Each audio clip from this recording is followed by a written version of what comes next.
Halo teman-teman semua, balik lagi di mata kuliah algoritma lanjut. Kita sudah berada di minggu ke yang 11. Minggu ke-11 ini kita akan membahas sebuah materi algoritma yaitu algoritma backtracking gitu ya. Atau bahasa Indonesianya itu adalah sebuah algoritma runut balik gitu ya. Apa itu? Oke, kita langsung saja ya biar nggak penasaran. Langsung saja, jadi algoritma yang akan kita bahas ini saya menggunakan buku yang namanya buku Foundation of Algorithm karyanya Richards itu terbitan tahun 2015 dengan edisi yang kelima ini, edisi kelima. Nah, jadi semua yang saya jelaskan sudah ada di buku ini, jadi kalian tinggal download aja buku ini, sudah ada yang gratis juga kalau mau gitu ya. Tinggal download saja. Semua yang dijelaskan di sini akan berpaduan pada buku algoritma ini. Oke, langsung saja ke materi. Jadi, berbicara tentang algoritma backtracking atau algoritma runut balik itu sangat berkaitan dengan si algoritma sebelumnya, yaitu algoritma depth first search gitu ya. Jadi sebenarnya algoritma backtracking itu merupakan sebuah modifikasi atau merupakan sebuah improvement atau pembaruan atau ya modifikasi biar lebih baik, biar lebih mangkus gitu ya algoritmanya, memodifikasi algoritma deep first. Nah, si algoritma backtracking dan algoritma DFS ini, di deep first ini biasa disebut algoritma DFS aja orang-orang bilang. Nah, mereka tuh sama-sama menggunakan pohon untuk mencari solusi yang terbaik menggunakan pohon. Jadi nanti akan ada pohon, misalkan ini pohon-pohon kayak gini ya. Ini kan pohon-pohon. Nah, ini ada yang namanya root, ada yang namanya internal root, ada yang namanya leaf down gitu ya. Nah, nanti kita pelajari apa itu. Nah, bedanya apa sih, improvementnya itu di mana? Oke, kita lihat ke DFS dulu gitu ya. Jadi kalau DFS itu semua kemungkinan solusi itu dieksplorasi sedalam mungkin dan dievaluasi satu persatu. Misalkan maksudnya gimana? Misalkan pohonnya seperti ini. Misalkan pohonnya ada banyak nih, misalkan ini pohon-pohon ya. Ini pohon-pohon, kemudian cabang, cabang, cabang, kayak gini. Nah, kalau si DFS ini dari akar pertama, kita DFS itu menelusuri semuanya, menelusuri semua sampai anak-anaknya ini. Pokoknya ditelusuri semua. Kalau misalkan ada 500 simpul, ya 500 simpul itu ditelusuri sedalam mungkin sampai daun-daunnya, sampai di note ini daun-daun ini. Nah, gitu. Tapi kalau backtracking itu beda. Kalau backtracking itu hanya pilihan yang mengarah ke solusi yang dieksplorasi. Jadi misalkan kalau di sini misalkan solusinya ada di sini, solusinya di sini, ya udah tinggal ini dieksplorasi, eksplorasi, oh ketemu cuma 3 simpul, ya udah cuma 3 simpul aja, misalkan seperti itu. Hanya dieksplorasi yang mengarah ke solusi. Nah, pilihan yang tidak mengarah ke solusi itu tidak dipertimbangkan lagi oleh backtracking gitu. Namun ada pertimbangannya di sini, yaitu nanti ada yang istilah promising dan ada non-promising. Nanti kita pelajari di slide berikutnya. Oke, jadi sebelum ke algoritma backtracking, kita harus tahu yang namanya terminologi pohon dulu. Karena tadi ya, antara DFS dan backtracking itu sama-sama menggunakan si pohon ini. Jadi pohon ini pohon ini berisi simpul-simpul. Berisi simpul-simpul gitu ya, berisi simpul-simpul. Simpul-simpul yang bagaimana?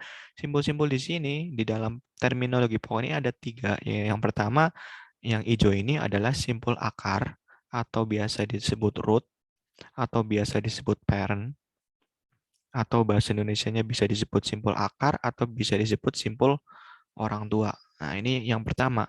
Kemudian ada simpul yang warnanya ini warna krem. Ini namanya simpul dalam.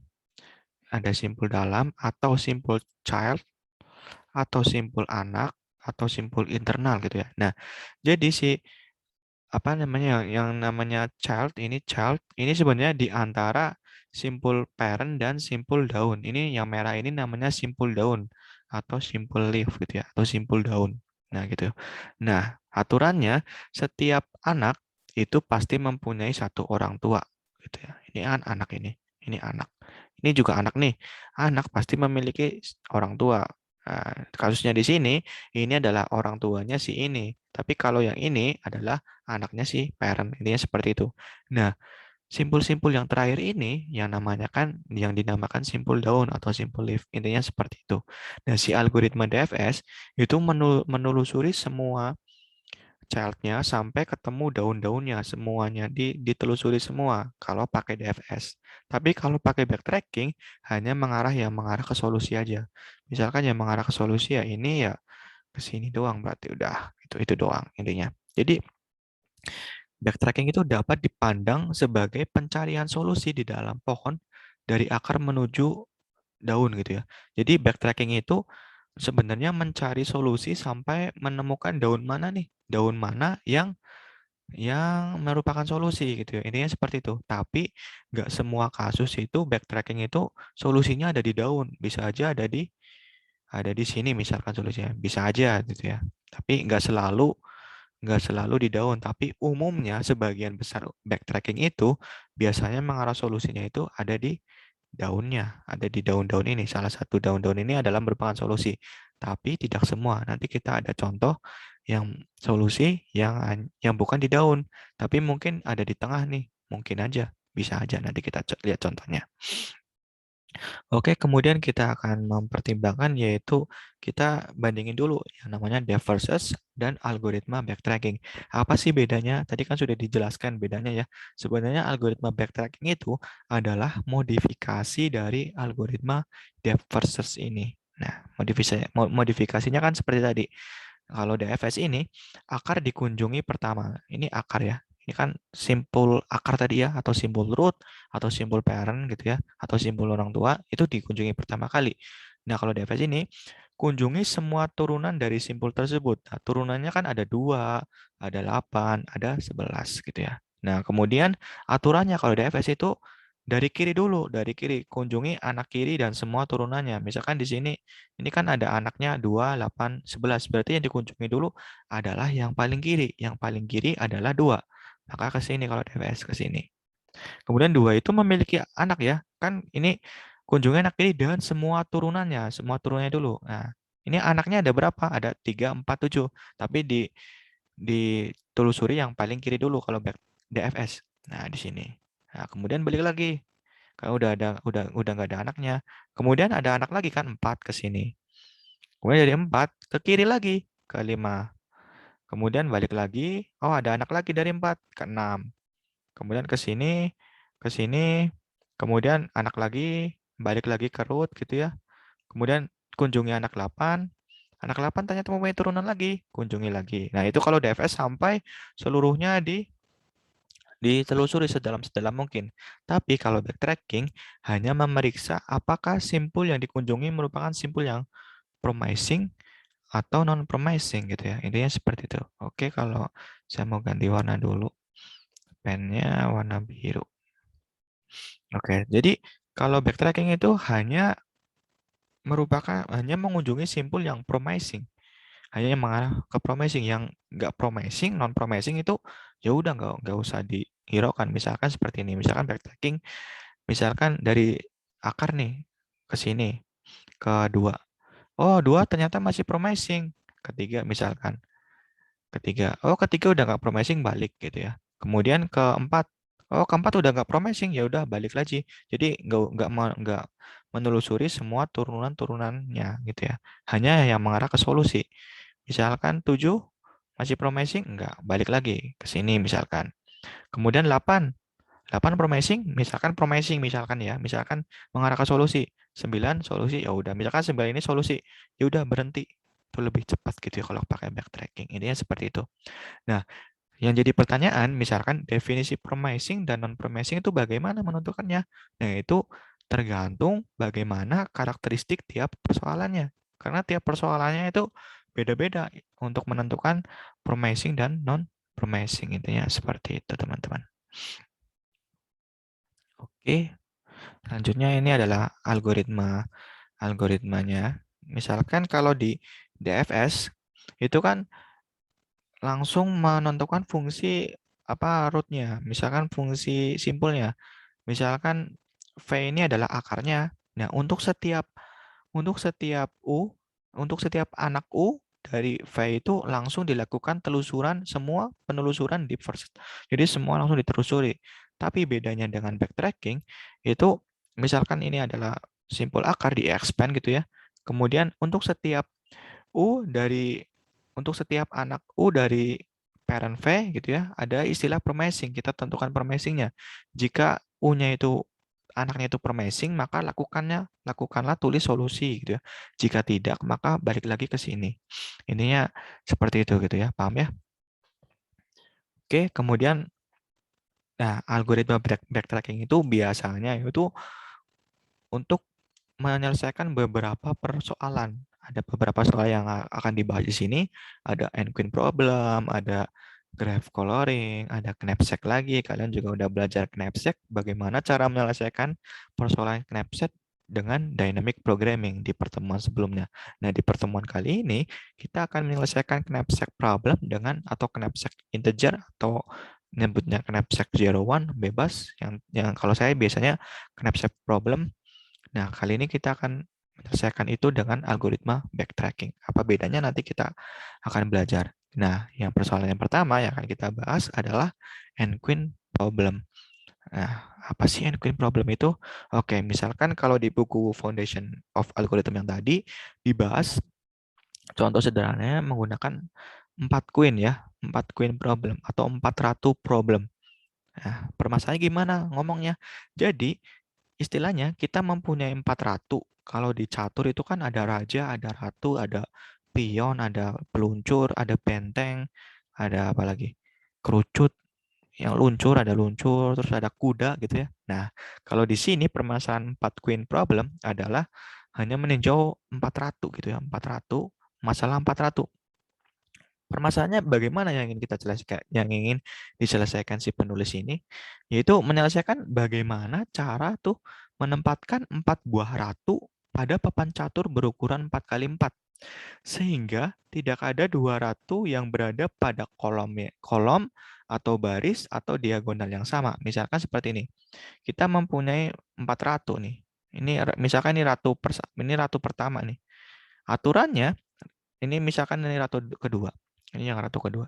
Aturannya di ratu kedua itu tidak boleh berada pada kolom yang sama. Kalau ini ratu dua ditempatkan di sini, maka nggak boleh kan ya? Karena melanggar aturan ini. Nggak boleh ditaruh pada kolom yang sama. Gitu ya. Pada kolom yang sama dengan dua ratu yang berbeda. Gitu ya. Nah, kemudian kalau ditempatkan di sini, boleh? Nggak boleh karena masih diagonal yang sama. Misalkan Q2 ditempatkan di sini juga nggak boleh karena satu baris yang sama. Ini seperti itu. Nah, bagaimana cara menempatkan ratu-ratu itu pada papan catur berukuran 4 kali 4 sehingga ratu-ratu itu tidak berada pada kolom, baris, atau diagonal yang sama. Bagaimana cara menentukan itu?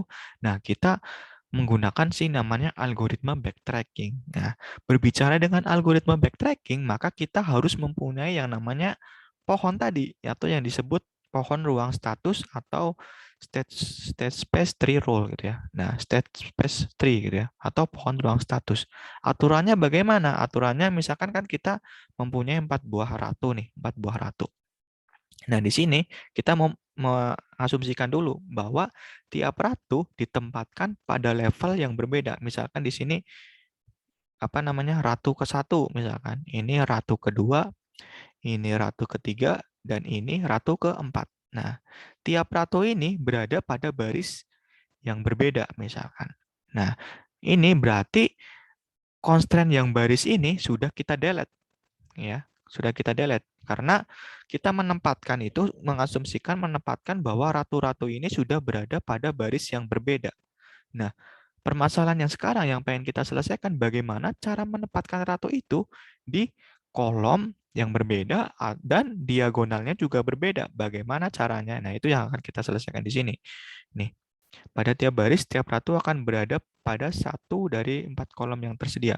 Nah, satu-satu ini ngomongnya gimana? Misalkan nih, jadi satu-satu ini ngomongnya kemungkinan ratu pertama ditempatkan pada baris pertama di kolom ke-1.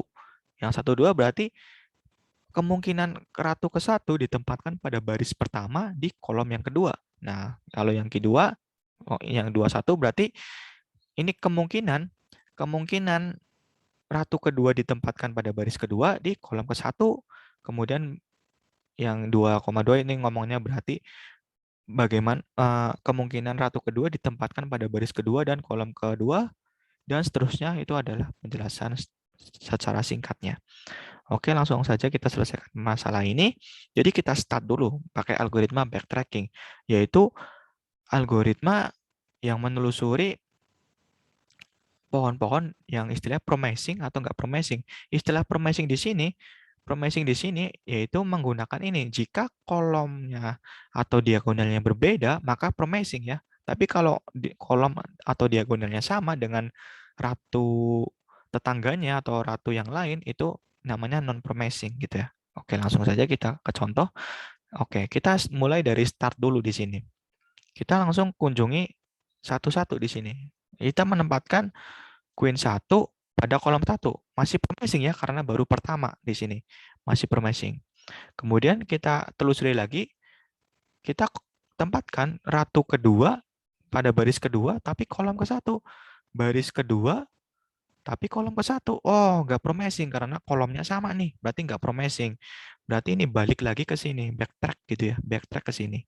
Kemudian kita kunjungi anak-anaknya lagi ke sini, dua-dua, yaitu kemungkinan ratu kedua ditempatkan pada baris kedua di kolom kedua. Oke, misalkan baris kedua, kolom kedua. Oh, ternyata diagonalnya masih sama dengan ratu ke-1. Nggak promising ya, berarti kita backtrack. Kita backtrack ke sini. Kemudian kita lanjutkan ke anak berikutnya. Kita cek lagi anak-anaknya. 2, 3. Bagaimana? Kemungkinan ratu kedua ditempatkan pada baris kedua, kolom ketiga. Baris kedua, kolom ketiga. Oh, promising ya. Promising. Berarti karena nggak ada di kolom yang sama dengan ratu ke-1 dan nggak diagonalnya nggak sama dengan ratu ke-1. Berarti promising. Berarti kita telusuri anak-anaknya. Telusuri anak-anak sini. 3,1. Berarti ini udah Queen 3 ya. Queen 3 berada pada baris ketiga, kolom ke-1. Oke, kita tempatkan di sini. Oh, ternyata nggak promising ya. Karena satu kolom dengan Queen ke-1. Berarti kita backtrack ke sini. Kita backtrack. Kemudian kita telusuri anaknya lagi, 32. Kemungkinan ratu ketiga ditempatkan pada baris ketiga, kolom kedua. Mau di sini. Oh, ternyata nggak promising ya, karena ini diagonalnya sama dengan ratu yang kedua. Nggak promising, berarti ini backtrack, backtrack, kemudian ke sini, backtrack lagi, sampai seterusnya menemukan solusi yang di sini. Kalian coba sendiri ya, karena sudah dijelaskan promising dan non-promising. Intinya seperti itu. Nanti ketemulah solusi, ternyata harus Queen ke-1 harus ditempatkan di sini, di baris pertama kolom kedua, kemudian Queen kedua baris kedua kolom keempat, Queen 3 berarti baris ketiga kolom pertama, dan Queen 4 baris keempat kolom ketiga. Nah, ini kan udah memenuhi kriteria ya. Yang Q1 nggak ada, antara 4 ratu ini nggak ada yang kolomnya sama, barisnya sama, dan diagonalnya sama. Ini seperti itu. Nah, kalau menggunakan backtracking, kita hanya mengunjungi 27 simpul aja. Ini kalau bisa dihitung 1, 2, 3, 4, 5, 6, 7, 8, 9, 10, 11, 12, 13, 14, 15, 16, 17, 18, 19, 20, 21, 22, 23, 24, 25, 26, 27. Hanya 27 simpul aja. Tapi kalau menggunakan depth first search, itu berarti kan dari 21 ini kan sebenarnya ada anak-anaknya ya. Ada anak-anaknya. Kemudian ini kan Q3 ya. Q3 nanti ada anak-anaknya lagi. Ini ada anak-anaknya lagi. Itu kalau dihitung jumlahnya adalah 155 simpul. Jadi lebih cepat pakai backtracking untuk kasus yang ini gitu ya. Gitu teman-teman. Nah, algoritma backtracking adalah kalau kita mengcoding, kita harus menentukan yang namanya promising dan non promising di sini. Ya, di sini. Kalau promising berarti kalau kita harus menentukan promising dan non promising. Jadi kita harus menentukan syaratnya dulu gitu ya. Nah, jika kolom dari sorry ini hapus dulu sebentar. Oh, nggak usah lah ya. Jika ratu pertama, misalkan ini ratu pertama dan ratu kedua itu kolomnya sama berarti false ya. Berarti false. Nah, ini kan kalian udah enak baca yang ini ya. Dua ratu berada pada kolom yang sama, berarti bukan itu jawabannya, bukan mengarah ke solusi, itu berarti non promising. Dan dua ratu berada di diagonal yang sama, yang ini absolut kolom I. Nah, ini mungkin ya, kalau yang ini mungkin bisa lah ya. Mungkin kalau yang ini gimana sih absolut kolom I dan K. Nah, ini di sini ada aturannya nih. K kurang dari I. Di sini K kurang dari I. Misalkan saya kasih contoh di sini, misalkan kita meninjau kolom 6 ya. Oh, sorry, ratu ke-6, ratu ke-6 dan ratu ketiga. Ini ratu ke-6 dan ratu ketiga. Di sini langsung kita hitung absolut absolut dari ratu ke-6 itu kolomnya ada 4, berarti absolut 4 dikurangi kolom 1 ya. Kolom 1 apakah sama dengan I min K? I min K berarti I-nya itu 6 gitu ya. Ratu ke-6 dan ratu ketiga. Di sini 6 min 3. Oh, ternyata 4 min 3 kan min 3. Di absolut berarti 3. 3 sama dengan, 3. Berarti ini non promising ya. Non promising. Kalau misalkan ini ditempatkan di sini. Ini kan non promising karena diagonalnya sama. Nah, kalau yang contohnya lain, misalkan kita tinjau Q3 dan Q2. Kalau kita masukkan rumus yang ini, berarti nanti absolut gitu ya, absolut kolom I 3 min 2 gitu ya, sama, ini berarti 1 ya, 1 min 8. 1 min 8 itu kan tidak sama dengan 3 min 2. Oh, ternyata promising ya, makanya ini boleh diletakkan di sini dan ini boleh diletakkan di sini nih ya, seperti itu, teman-teman.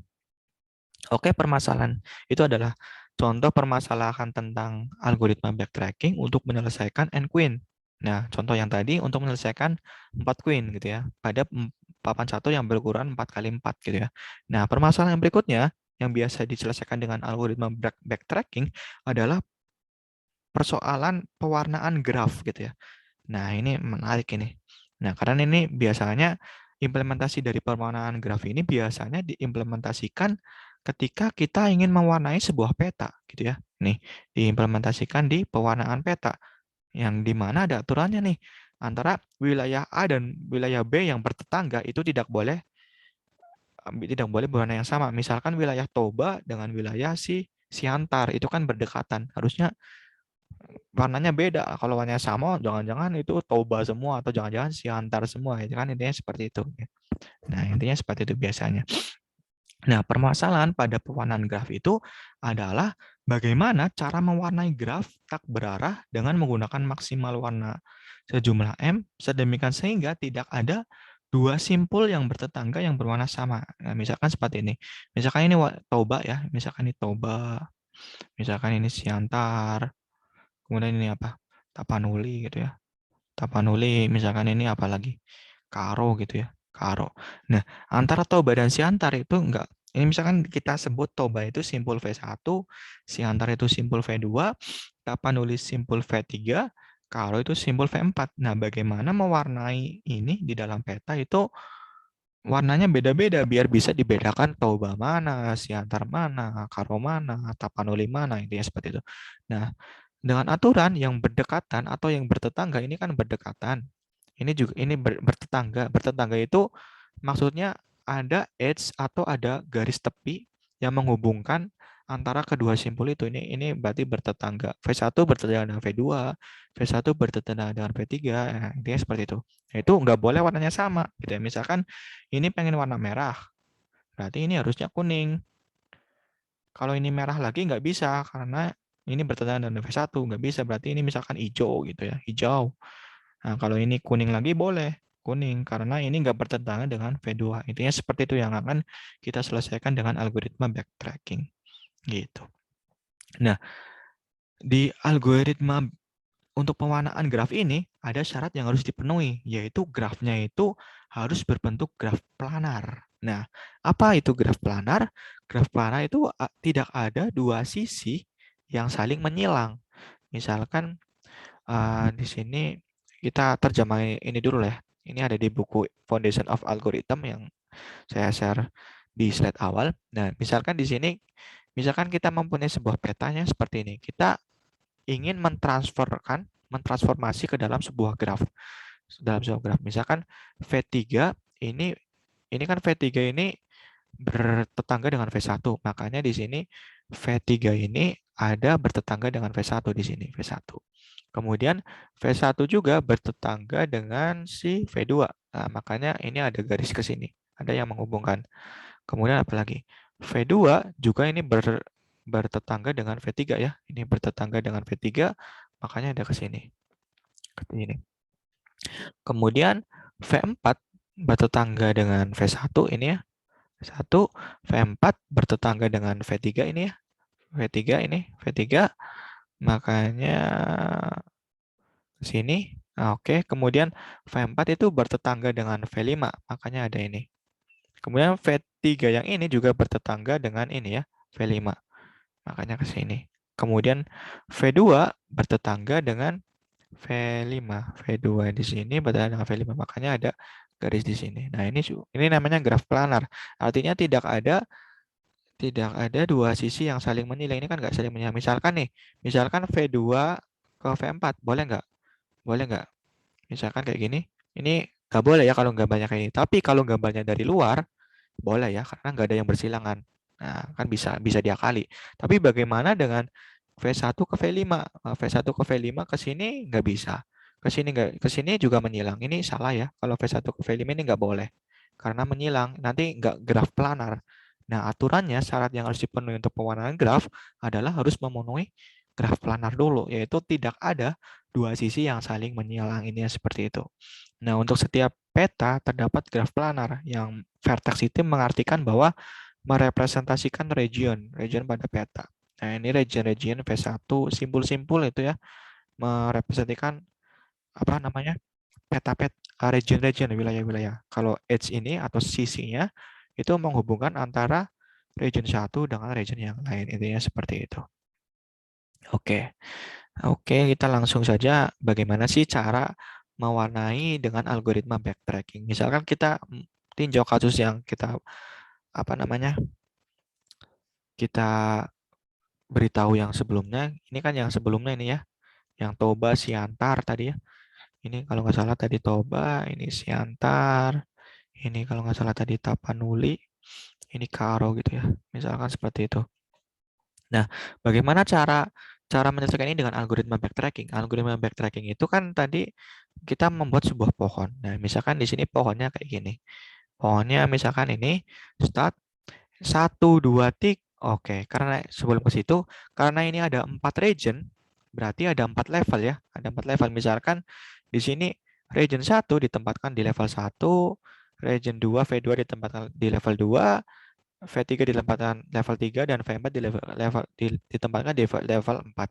Nah, setiap level itu kan kita menentukan warna-warnanya, misalkan 1, 2, 3. Nah, ini bacaannya adalah kemungkinan V1 diberikan warna 1, kemungkinan V1 yang 2 ini diberikan warna 2, kemungkinan V1 diberikan warna 3. Misalkan seperti itu. Nah, kandidatnya yang ini apa namanya? Tiap jalur ini merupakan sebuah kandidat solusi. Nah, solusinya bagaimana? Solusinya adalah jika dua simpul bertetangga tidak memiliki warna yang sama. Oke, misalnya kita cek dulu ya. Misalkan kita dari akar, kita ke satu. Promising ya, promising. Karena masih pertama, yaitu mungkin kalau V1 itu diberi warna 1. Misalkan V1 diberi warna 1 di sini. Kemudian kita telusuri ke sini. V2 diberi warna 1. Oh, V2 ternyata apa namanya berhubungan dengan V1, maka nggak boleh kan non promising karena aturannya dua solusi bertetangga itu tidak boleh mempunyai atau memiliki warna yang sama, maka di backtrack ke sini. Kemudian satu kedua ke sini. Oke. Kalau V2 itu diberi warna 2, oh boleh ya, promising, promising. Karena beda warna dari V1, makanya kita telusuri anak-anaknya. Kemudian ke sini V2, V3-nya ini kita beri warna 1, V3 beri warna 1. Oh, nggak promising nih, karena satu ini, V3 ini bertetangga dengan V1. Nah, V1 udah 1, berarti V3 nggak boleh 1. Makanya di backtrack ke sini. Kemudian telusuri ke sini, 2 ke 2. Oh, ternyata kalau ini kasih 2, V3 kasih 2, ternyata nggak promising ya, karena di V2. Karena V3 itu udah bertetangga dengan V2 dan V2 udah memiliki warna 2. Berarti nggak promising, kita backtrack lagi ke sini. Kemudian kita kasih warna 3. Oh, ke warna 3 masih boleh nih, masih boleh, masih bisa gitu ya. Kemudian sampai menemui solusi yang ini 2. Jadi warna-warnanya adalah 1, 2, 3, di sini 2 boleh gitu. Ini ya seperti itu. Si algoritma backtracking di sini. Nah, si algoritma backtracking ini seperti tadi ya, kita kalau ngoding itu harus kalau menggunakan algoritma backtracking harus menentukan si kondisi promising dan non promising. Kalau di sini kondisinya ada di sini nih. Yaitu kalau warnanya sama berarti di false. Kalau nggak sama berarti itu merupakan kandidat solusi. Oh, sorry, merupakan solusi. Nah, jumlah simpul ini kan sebenarnya ada banyak simpul kan ya, ada banyak akar-akar, ada banyak ini ya, anak-anak sorry, ada banyak anak-anak dan leaf gitu ya. Sebenarnya gitu ya. Nah, sebenarnya kita bisa menentukan berapa sih banyak simpul gitu ya dengan menggunakan ini rumus. Kalau pewarnaan graf dengan menggunakan rumus ini. Nah, n ini adalah jumlah simpulnya, misalkan tadi jumlah simpulnya 4 dan m-nya itu adalah jumlah warnanya misalkan 3. Berarti simpulnya ada berapa nih? 3 4 plus 1, 3 pangkat 5 min 1 per 3 min 1 ya. Berarti 3 pangkat 5 min 1 per 2. Ini berapa dihitung sendiri. Ada banyak simpul ini ya, seperti itu. Tapi kalau menggunakan algoritma backtracking, lebih simpel ya. Lebih hanya mengunjungi beberapa simpul saja sudah selesai. Tapi kalau menggunakan DFS itu akan lama gitu ya iterasinya atau rekursifnya nanti.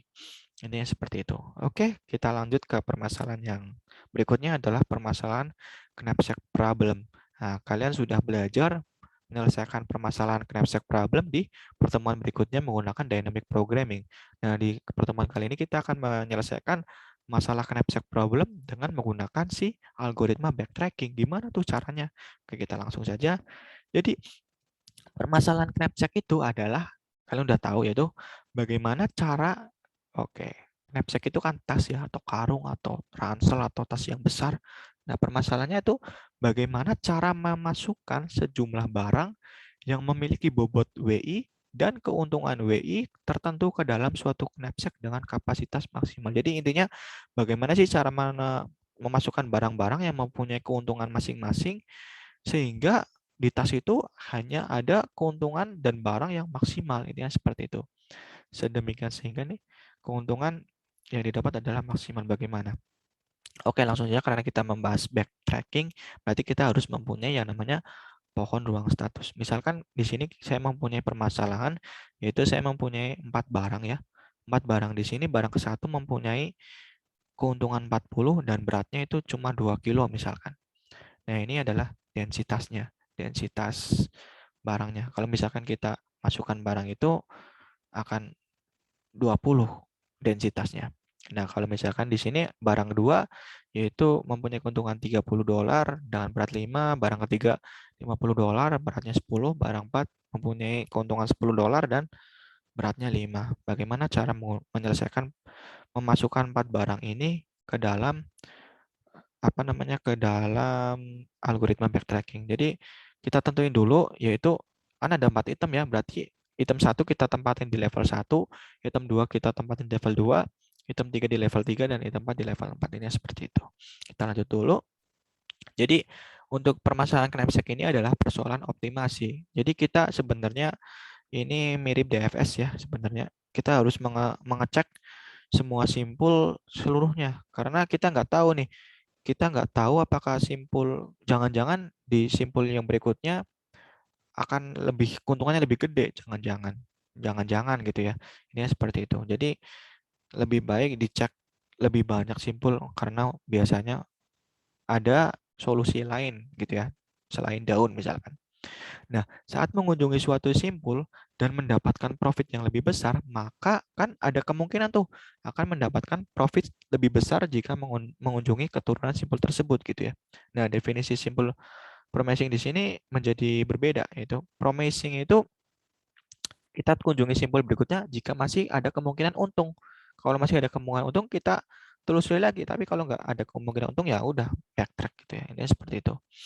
Nah, di sini untuk menentukan expand tadi, untuk menentukan keuntungan tadi kita menggunakan pertimbangan greedy gitu ya. Pertimbangan algoritma greedy. Kalau algoritma greedy tadi kan Yang kalau kalian pelajari, misalkan di sini ya, algoritma Grady kayak gini kan ya.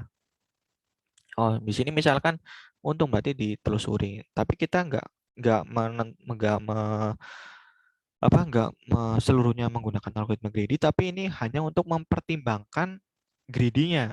Mempertimbangkan greedy-nya berarti kita akan menentukan bagaimana sih kita menelusuri simpul berikutnya yang promising dengan algoritma greedy, pertimbangan greedy, sorry, pertimbangan greedy. Jadi di sini kita akan membuat sebuah rumus sebenarnya, yaitu rumusnya namanya fractional knapsack. Nah, ini rumusnya di sini. Yaitu kita menentukan batas atas sebenarnya di sini. Batas atas ini batas lah, intinya batas atas. Kalau misalkan batas atasnya itu apa namanya?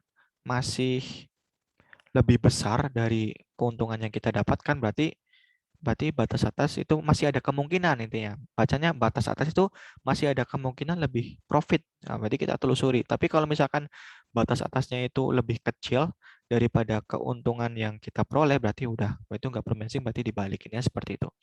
Nah, untuk rumus batas atasnya itu tadi yaitu ini, sorry, pen saya mana ya, oh di sini ternyata. Batas ini adalah profit, keuntungan pada barang yang udah dimasukkan itu, ditambah ini adalah expense-nya.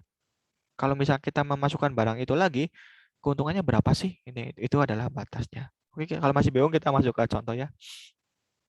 Contohnya aja seperti ini.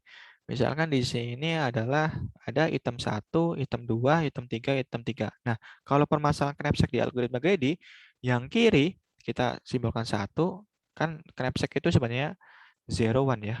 0, 1. Kalau 1 itu 0, berarti barang satu yang kiri ini, aturannya yang kiri ini disimbolkan 1, artinya yaitu masuk ke barang, masuk ke tas. Kalau ini 0 ke kanan, yang simbol kanan ke kanan, ini artinya adalah barang ke satu itu tidak dimasukkan ke tas gitu ya. Nah, karena ini yang pertama ini kan simbol 1-1 karena barang pertama gitu ya. Nah, knapsack-nya itu kalau nggak salah 16 di sini, 16. Barang pertama masih promising ya, karena baru pertama masih promising. Ini barang pertama kalau kita masukkan barang pertama dengan keuntungan 40 dan beratnya 2 masih promising ya. Karena kalau nggak promising kan 16 ya, masih promising. Makanya di sini apa namanya? Dimasukkan barang pertama. Nah, kemudian kita bisa masukkan barang kedua nggak sih? Gitu ya. Itu yang jadi pertanyaan. Nah, di sini makanya di sini ke sini dulu ya. 40 di sini adalah total profit yang didapat, kemudian 2 adalah total bobot ya, beratnya 2 gitu ya. Kemudian di sini nih, nah di sini ini adalah yang namanya batas atasnya. Nah, batas atasnya. Kalau misalkan batas atasnya itu masih lebih besar dari ini keuntungannya, berarti promising, masih bisa dimasukkan barang yang lain. Intinya seperti itu bacanya. Nah, karena ini 115 lebih besar dari 40, maka promising ya. Berarti masih ada kemungkinan barang yang lain kita masukkan. Oh, ternyata masih bisa keuntungannya lebih dari 40. Nah, makanya ini ke sini. Nah, si 115 ini didapat dari mana? Didapat dari sini. Batas atas yang di sini. Yaitu di sini keuntungan sebelumnya, ini kan 40, di sini 40 ditambah sigma PI J sama dengan 1 plus 1, 3 min 1. Ini kan barang yang kedua ya. Barang yang kedua kan mempunyai keuntungan yang 30, makanya di sini 30, makanya di sini 30. Kemudian di sini kan barang yang pertama itu mempunyai bobot 2, barang yang kedua itu mempunyai bobot 5. Makanya 2 plus 5 itu kan 7. Berarti sisanya adalah 16 min 7, di sini 9. Nah, barang yang ketiga ternyata bobotnya 10. Berarti kan nggak bisa semuanya masuk kan ya. Sorry, ini baterai saya habis, sebentar saya charger dulu, sorry sebentar ya.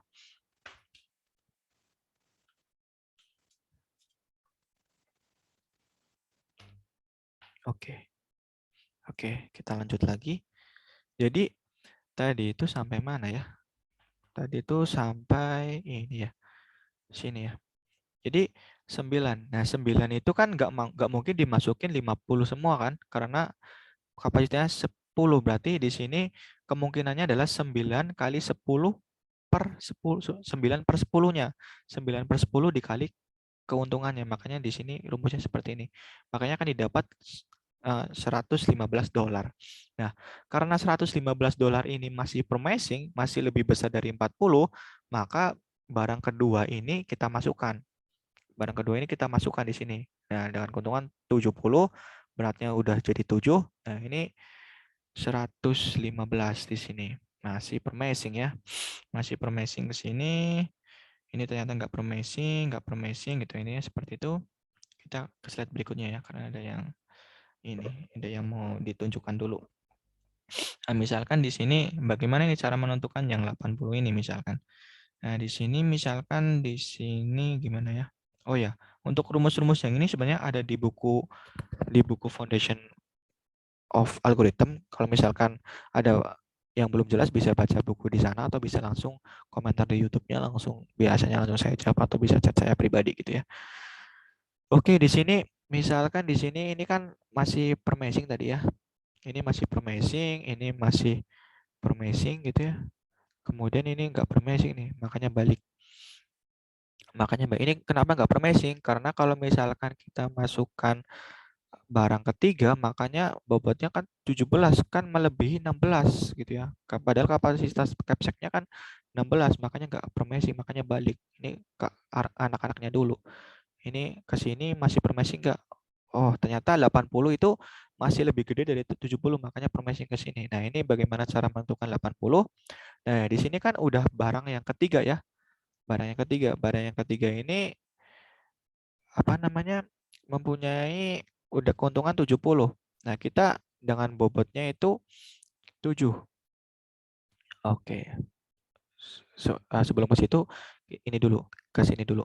Ini kan tadi yang ke kanan ya, ke kanan berarti barang ketiga itu enggak dimasukkan ke dalam knapsack ya, karena ke kanan. Yang dimasukkan adalah yang ini, barang ke-1 dan barang kedua. Makanya di sini tetap ya, dolarnya adalah $70 dan 7. Nah, ini artinya adalah yang dimasukkan adalah barang ke-1 dan barang kedua. Intinya seperti barang ke-1 dan barang kedua. Nah, sisanya ini kita delete ya, kayak yang di sini. Arti yang di sini. Nah, yang sisanya adalah barang yang keempat. Kalau barang yang keempat, misalkan 7 plus 5 itu kan masih 12, masih promising ya. Karena masih promising. Nah, bagaimana keuntungannya kalau misalkan kita masukkan keuntungan semua 5, barang keempat kita masukkan, berarti kan keuntungannya 10 kan ya. Berarti keuntungan yang batas atasnya adalah 70 plus 10. Makanya di sini adalah 80. Makanya, oh ternyata 80 masih lebih gede daripada 70. Berarti kita bisa masukkan lagi nih. Bisa masukkan lagi ke sini. Oh, ternyata nggak promising lagi kayak gini. Nah, nanti seterusnya kalian coba sendiri, kan udah dijelaskan secara singkat ya. Ternyata nanti ketemu solusi ya di sini. Ini kan nggak di daun ya. Nah, nggak di daun. Ini adalah solusi yang optimal. Ini seperti itu. Kenapa ini nggak solusi? Kenapa ini nggak solusi? Karena ini kan 80, apa tadi kan aturannya yang di sini, yang slide sebelumnya, yaitu non-promising ketika batas atas itu kurang dari atau sama dengan max profit gitu ya, max profit. Kalau di sini kan 80 itu kan sama dengan 80 di sini. Makanya nggak promising, makanya di backtrack gitu ya, di backtrack. Nah, di sini kan promising ya. 90, ini 98 batas atasnya lebih gede, oh masih promising, dan di sini 12 masih promising juga. Nah, ternyata keuntungan yang gede ternyata 90 paling gede. Nah, ini salah satu contoh algoritma backtracking yang solusinya itu nggak ada di daun tapi ada di anaknya atau internal daunnya gitu. Atau simpul dalamnya. Intinya seperti itu. Paham ya? Kalau nggak paham ulang-ulang terus videonya, diperlambat, atau bisa baca di buku Foundation Algorithm, itu udah dijelaskan secara rinci sebenarnya. Kalau kalian belum paham bisa baca buku itu atau bisa langsung tanyakan ke saya. Bisa komen di YouTube atau bisa di chat pribadi ke saya. Oke. Nah, ini adalah sebuah algoritma backtracking, yaitu algoritma backtracking kita harus menentukan promising dan non promisingnya. Promisingnya kalau di knapsack itu yang bagian sini, dan ini ya aturan-aturannya kalau misalkan harus batas atasnya harus kurang dari atau sama dengan max profit, dan seperti yang sudah dijelaskan. Kalian coba ya ini ya. Nanti ada tugasnya untuk ngoding. Oke, mungkin itu saja yang materi kali ini, materi minggu ke-11. Semoga video pembelajaran ini bermanfaat untuk kalian. Semoga apa yang saya ajarkan di sini bisa bermanfaat bagi kalian. Mohon maaf jika saya ada kekurangan dalam menjelaskan dan terima kasih untuk semua. Selamat belajar teman-teman.